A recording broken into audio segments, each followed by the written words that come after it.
Hello everyone, welcome back to my channel. तो अभी सुबह के 5 बज रहे हैं और सुबह उठते ही सबसे पहले एक बार बाहर का मैंने वीडियो शूट कर लिया ताकि आप लोगों के साथ एक छोटा सा क्लिप में शेयर कर सकूं। तो इस टाइम पर ठंड इतनी ज़्यादा पड़ती है ना, हमारे यहाँ पर पहाड़ों में तो इतना ज़्यादा ठंडा होता है कि अगर बाहर हम लोग एक पतीले में पानी छोड़ देना तो उसमें भी बर्फ़ जम जाएगा, इतना ज़्यादा ठंडा होता है। और ख़ासकर नदी के किनारे तो इतनी ज़्यादा ठंडी हवा चलती है सुबह और शाम को कि बस पूछिए ही मत। तो सुबह उठ के मैंने 2 लोड मशीन में डाले थे और हाथ से धोने वाले हाथ से कपड़े धुले थे, बहुत सारे थे। क्योंकि आज ना, कल तो आपने देखा ही था वीडियो में कि धूप बहुत हल्की-सी लगी थी, तो कल के जो कपड़े मुझे धोने थे, फिर मैंने वो पेंडिंग में डाल दिए थे कि आज धो लूँगी, आज धूप लगेगी तो।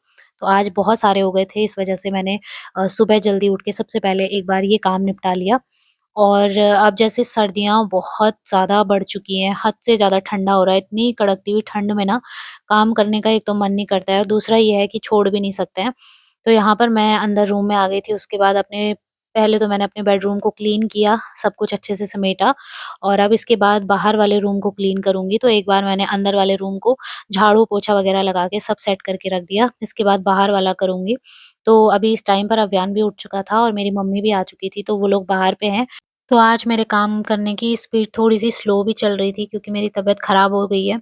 मुझे ना सर्दी-जुकाम हो गया है। जैसे सुबह भी उठती हूँ ना, तो चाहे मैं अपने आप को कितना ही अपनी केयर कर लूँ, फिर भी मुझे हमेशा सर्दी-जुकाम किसी न किसी वजह से लग ही जाता है। तो इस बार भी सर्दियों की शुरुआत में मतलब मेरे को सर्दी-जुकाम हो गया। तो ये इतनी सारी दवाइयाँ मम्मी से मैंने मँगवाई थी फिर कि जुकाम की दवाई लेके आना, और ढेर सारी मिली हैं। सच कहूँ ना, ये दवाइयाँ खाना मुझे सबसे बेकार काम लगता है। मुझे इतना ख़राब लगता है ना कि फिर भी मुझे अभियान की वजह से खानी पड़ी कि उसको मेरी वजह से कोई दिक्कत ना हो, उसे ना मतलब कफ कोल्ड हो जाए।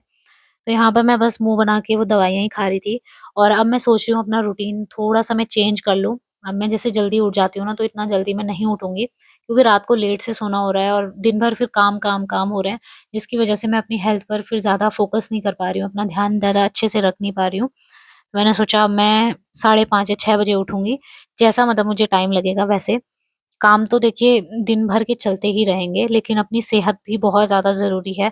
अगर आप अपना ध्यान ही नहीं रख पाओगे, तो फिर कहाँ से काम कर पाओगे? तो अपना रूटीन अब थोड़ा-थोड़ा मुझे चेंज करना ही पड़ेगा सर्दियों के लिए। यहाँ पर अब मैं थोड़ा अपना स्किन केयर कर रही हूँ।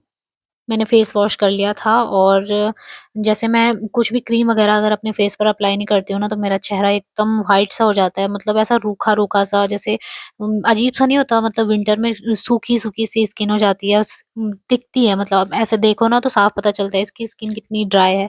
वैसी है मेरी, इतनी ज़्यादा ड्राई स्किन है। तो मैंने यहाँ पे डॉट एंड की का मॉइस्चराइज़र लगाया, उसके बाद मैंने सनस्क्रीन लगा ली और बाकी मैं कुछ नहीं लगाती हूँ। बस ये 2 चीज़ें मैं ज़रूर लगाती हूँ सुबह के टाइम पे, क्योंकि मुझे अव्यान के साथ रात मतलब सुबह के टाइम पे और दिन के टाइम पे उसके साथ धूप में बैठना पड़ता है। तो इसीलिए, और तबीयत चाहे कितनी भी खराब हो, अगर आप कभी भी नोटिस करके देखना, अगर आपकी तबीयत खराब है और आप ऐसे ही हो बिना बाल बाँधे, बिना तैयार हुए, तो और ज़्यादा तबीयत खराब लगती है। ऐसा लगता है कि बस और ज़्यादा हम बीमार हो चुके हैं।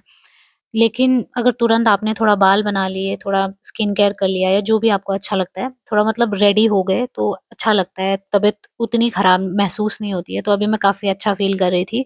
फिर उसके बाद मैं किचन में आ गई थी लंच बनाने के लिए और आज हमारे यहाँ पर एक गाँव है, वहाँ से पांडव स्नान के लिए आ रहे थे। तो आप में से बहुत कम लोग जानते होंगे कि हमारे साइड में, मतलब उत्तराखंड साइड में ना, पांडव नृत्य होता है। तो वहाँ पर जो पांडव होते हैं, वो नदी में स्नान करने के लिए आते हैं, जिन पे आते हैं पांडव। तो वो उनको आना था और उनके लिए मोहल्ले में पूरे खाने-पीने की व्यवस्था हो रखी है। तो वहाँ पर बहुत सारा काम भी चल रहा है और बर्तन वगैरह भी निकालने थे, तो हस्बैंड को भी स्कूल की छुट्टी आधे दिन की लेनी पड़ी। सो अभी यहाँ पर मैं आपके साथ वीडियो भी शेयर करूँगी। फ़िलहाल जो है, मैं बाहर से जो कपड़े सूख गए थे उन्हें लेके आ गई थी अंदर और लगे हाथों मैं इन्हें भी फ़ोल्ड करके रख देती हूँ। तो मैंने अपने रूटीन में काफ़ी सारा चेंज कर लिया है। पहले मतलब एक साथ लेके आती थी, जमा करके यहाँ पे रख देती थी कि चलो बाद में करूँगी। लेकिन अब मैं ऐसा नहीं करूँगी क्योंकि एक तो ऑलरेडी मतलब छोटे दिन हो गए हैं सर्दियों के, कितने छोटे से दिन होते हैं ना, और दिन भर मतलब ऐसा लग रहा है कि बस हम काम में ही पिसते जा रहे हैं, खुद के लिए थोड़ा-सा भी टाइम नहीं लग रहा है। तो अब मैंने ये डिसाइड किया है कि अगर मैं सुबह 1 या आधा घंटा अगर लेट से उठूँगी ना, तो मेरे जो काम मैं कल तक ऐसा कर रही थी कि साथ में निपटाऊँगी, वो मैं हाथ के हाथ ही कर दूँगी, तो जिससे मैं थोड़ा-सा टाइम बचा पाऊँगी। यहाँ पे मैंने हाथ के हाथ ही कपड़े फ़ोल्ड करके रख दिए अलमीरा पे और अब इसके बाद जो थोड़े बहुत बाहर सूखने रह गए हैं, उनको लेके बाद में ही कर लूँगी। तो इससे भी काफ़ी ज़्यादा मतलब आपको थोड़ा टाइम बच जाएगा। फिर मैंने यहाँ पे थोड़ी-सी अदरक वाली चाय बना ली थी, क्योंकि इस टाइम पर जैसे गले में खराश रहती है ना, तो अदरक वाली चाय पीने का बहुत मन करता है, और इसमें मैंने थोड़ा-सा 2-3 तुलसी के पत्ते डाल दिए थे, तो बहुत ही टेस्टी चाय बनी थी। बस एकदम कड़क सी चाय पीने का मेरा मन कर रहा था, तो मैंने बना ली। और इस टाइम पर हस्बैंड वहीं गए हुए थे जहाँ पे वो सारे खाने-पीने की तैयारियाँ चल रही थी। तो फिर मैंने भी थोड़ा-सा प्रसाद ले लिया था। वहाँ पर हलवा, पूरी और आलू की सब्जी वग़ैरह सब बनी हुई थी, और मैं भी वहाँ पर गई थी। लेकिन मैंने वहाँ पे जाके ना वीडियो शूट नहीं किया। मुझे अच्छा नहीं लगता है ऐसे कहीं पर, मतलब जहाँ पे पूजा-पाठ का काम होता है, वहाँ पे मैं बिल्कुल कम ही वीडियो शूट करना पसंद करती हूँ। तो यहाँ पे बैठ के मैं चाय पी रही थी, और मैंने मम्मी को भी दे दी थी, हस्बैंड को भी दे दी थी, तो वो लोग भी चाय पी रहे थे। और मेरी मम्मी जो है अंदर बैठी हुई थी अव्यान के साथ। मैं उसके सामने इसलिए नहीं जा रही हूँ क्योंकि मुझे ज़ुकाम लगा हुआ है, तो होता है ना, मतलब बच्चे पे भी फैल सकता है, तो बहुत ही कम हो रहा था कि मैं उसके सामने बैठूँ। अभी वैसे मुझे आगे रात के डिनर की भी तैयारी करनी थी, तो इसलिए भी मैं यहाँ पे बैठ के वही सब सोच रही थी कि क्या बनाऊँ, कैसे बनाऊँ? क्योंकि एक टाइम आपको सोचने के लिए भी चाहिए होता है, कैसे क्या हो। दिमाग में अगर एक बार प्लानिंग चले ना, तो फिर काम करना बहुत आसान हो जाता है। तो चलिए फिर अभी आपको मैं दिखाती हूँ बाहर का नज़ारा, कि नदी में वो लोग गए हुए थे स्नान करने के लिए। तो ये देखिए यहाँ पे जिन पे पांडव बने होते हैं ना जो, तो उन पे जैसे पांडव आते हैं, देवता आता है मतलब, तो वो लोग वहाँ पे नहाने के लिए जाते हैं नदी में। वो देखिए जो व्हाइट कलर के आपको दिख रहे होंगे ना, अ, पह व्हाइट कलर के उन्होंने कपड़े पहन रखे हैं, और उनके गले में माला वगैरह सब डाली हुई है। इनके साथ में ढोल, दमाऊ सब बज रहा था, और मतलब बहुत अच्छा लगता है। मैंने तो अपनी नानी के गाँव में देखे थे। बहुत साल हो गए हैं, मतलब बहुत साल 12-14 साल हो गए हैं। मैं छोटी थी उस टाइम पे, तब देखे थे। तब से तो मैं गई भी नहीं हूँ। मुझे बहुत अच्छा लगता था वहाँ जाना। लेकिन फिर स्कूल, पढ़ाई उस सब के चक्कर में जाना नहीं हो पाया, और वहाँ उस टाइम से लेके मैंने सीधे अब देखे हैं शादी के बाद। तो यहाँ पे ये वाला जो आप छत देख रहे हैं ना, यहाँ पे वो लोग बैठे हुए थे, यहाँ पे उन्होंने नाश्ता वगैरह किया, और मैं भी गई थी वहाँ पे अपनी तरफ से चावल, प्रसाद, भेंट लेकर। तो फिर उन्होंने मुझे ये प्रसाद दिया, और हम खाना भी वगैरह भी लेके आए थे। उसके बाद जो बर्तन थे, ये हमारे वाले बर्तन हैं, ये बड़े-बड़े बर्तन हमने निकाले थे, वहाँ पे चाहिए थे। तो ये सब धो के अभी यहाँ पे रखे हुए हैं। ये देखिए, काफ़ी बड़े साइज़ के पतीले हैं, कढ़ाई है, और इनके साथ में कड़छी वगैरह सब कुछ है। तो ये सब अभी यहाँ पे हस्बैंड लेके आए हैं, और फिलहाल मैं यहाँ से ये सारे कपड़े उठा के रख लेती हूँ अंदर, क्योंकि अभी ये सूख चुके हैं। तो अब जो है ना, जैसे आप देख ही सकते हो, धूप जा चुकी है। हमारे यहाँ पे ना ज़्यादा देर तक धूप रहती भी नहीं है, 2 ढाई बजे तक धूप रहती है, एकदम तेज़ धूप लगती है। उस टाइम पे तो ऐसा लगता है कि बस बैठा ही नहीं जाएगा। सुबह 9 बजे आ जाती है धूप, और 2 ढाई बजे तक रहती है। तो बैठना मुश्किल हो जाता है, इतनी तेज़ रहती है। लेकिन जब चली जाती है ना, तो ठंड इतनी ज़्यादा पड़ती है, ऊपर से ठंडी हवा भी चलती है। बहुत ज़्यादा ठंडा-सा लगता है। तो जितने कपड़े सूखे थे वो तो मैं अंदर ले आई थी, फिर जो नहीं सूखे थे उन्हें मैंने बाहर छोड़ दिया था। अभी शाम का टाइम हो रहा है, तो हल्का-हल्का सा अंधेरा भी आप लोग देख सकते हैं। धूप एकदम जा चुकी है, तो अंधेरा हो गया था। फिर मैं बाहर से बाकी बचे हुए सारे कपड़े ले आई थी, और अब मैं अंदर डिनर की तैयारी कर रही हूँ। आज खाने में मैं आलू और सोया बड़ी की सब्ज़ी बनाऊँगी। रात के खाने की तैयारी मैं थोड़ा जल्दी ही करके रख लेती हूँ। जैसे ही हल्का-सा अंधेरा होने लगता है ना, तो मैं फटाफट से किचन में घुस जाती हूँ, और कम से कम 9 बजे तक तो मेरा काम पूरा खत्म हो जाना चाहिए। क्योंकि उसके बाद ना मैं एकदम रिलैक्स वाले मोड में चली जाती हूँ, और एक बार मैं अगर रिलैक्स हो गई ना, तो फिर मैं किचन का कोई काम नहीं करने वाली। पता नहीं मेरे अंदर ये क्या कोई आलस है, या मैं ये कहूँ कि मेरा इतने तक ही रिचार्ज चलता है, शायद ऐसा भी हो सकता है। 9 बजते ही ना मुझे लगता है बस हो गया। कभी-कभार ही ऐसा होता है जब मैं ज़्यादा काम देखूँ ना, तो मुझे तब ऐसा होता है कि काम ज़्यादा फैला हुआ है, मुझे करना है। बाकी जो नॉर्मल रूटीन मेरा अगर चल रहा है, तो मेरे 9 बजे तक काम किसी भी हालत में ख़त्म होने ही चाहिए।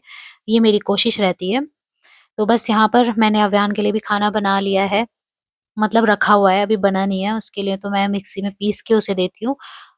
और अपने लिए मैंने बनाया है यहाँ पर, तो मैं आलू और बड़ी की सब्ज़ी बना रही हूँ ना, तो थोड़ा मैं तरीदार बनाऊँगी, मतलब थोड़ा ग्रेवी वाली बनाने वाली हूँ। सूखी सब्ज़ी फिर उसमें रोटी खाने का मन नहीं करता है, और रात के टाइम पे तो ख़ासकर थोड़ा-सा ग्रेवी वाली सब्ज़ी अच्छी लगती है। सो बस यहाँ पर अब मैं आटा लगा लूँगी, और ज़्यादातर यही टाइम रहता है कोई 7:30 बजे का। उसके बाद मेरी मम्मी भी अपने घर चली जाती हैं। वो लोग भी यहाँ पे नहीं खाते हैं। वैसे मैं उनसे कहती हूँ कि आप लोग यहीं पे खा के जाया करो, बट ऐसा होता है ना, सर्दियों में नहीं हो पाता है। सर्दियों में फिर उनको जाना है यहाँ से ना कम से कम 10-15 मिनट की दूरी पे हमारा घर है। तो फिर होता है ना ठंड के टाइम पे पूरा मार्केट बंद हो जाता है, सुनसान सा लगता है, तो उन्हें भी अजीब लगता होगा जाने में। फिर हम जिस एरिया में रहते हैं इधर की साइड तो बाघ भी आते हैं, तो डर भी लगता है कि यार कहीं रात को जा रहे हैं बाघ ही ना मिल जाए रास्ते में। तो फिर मैं भी उनसे कहती हूँ चलो कोई बात नहीं, आप जल्दी टाइम पे ही पहुँच जाओ। वो भी इतना मेरी वज़ह से रुके रहते हैं क्योंकि हस्बैंड मार्केट जाता है ना दूध लेने के लिए, तो तब रुके रहते हैं इतना भी, वरना तो इतनी देर तक रुकना भी ठीक नहीं लगता है। और सच कहूँ ना फ्रेंड्स, जिस टाइम पर मैं ये सब काम कर रही थी ना, मुझे ऐसा लग रहा था कि मेरा पूरा बदन एकदम गरम सा हो गया था, मुझे बुखार भी आ रहे थे जुकाम की वज़ह से। और पता क्या होता है, जब मैं जुकाम की दवाई खाती हूँ ना, तो मुझे एकदम नींद सी आने लगती है। ऐसा लगता है बस मैं अभी बिस्तर में गिर जाऊँगी और सो जाऊँगी, इतनी ज़्यादा नींद आती है। तो जब मैं काम कर रही थी उसी टाइम पे मेरा भाई भी आ गया था और मेरे एक पार्सल लेके आया था जो मैंने मीशो से मँगाया था। तो इसमें मैंने फेस वॉश मँगा रखे थे, बहुत टाइम लगा लेकिन फाइनली ये अभी आ गए हैं। तो ये मामा अर्थ के फेस वॉश हैं। मुल्तानी मिट्टी और रोज़ वाटर वग़ैरह सब इसमें मिक्स है। जब मैंने इसे यूज़ करके देखा, जैसे कि मैं रात के टाइम पे रोज़ फेस वॉश करके सोती हूँ, तो मुझे बहुत ही अच्छी इसकी खुशबू लगी। तो जब मैं इसे यूज़ करूँगी उसके बाद ही बताऊँगी कि ये कैसे काम कर रहे हैं। सो चलिए इस वीडियो को मैं एंड करती हूँ, मिलूँगी बहुत ही जल्दी, तब तक के लिए love you all, take care.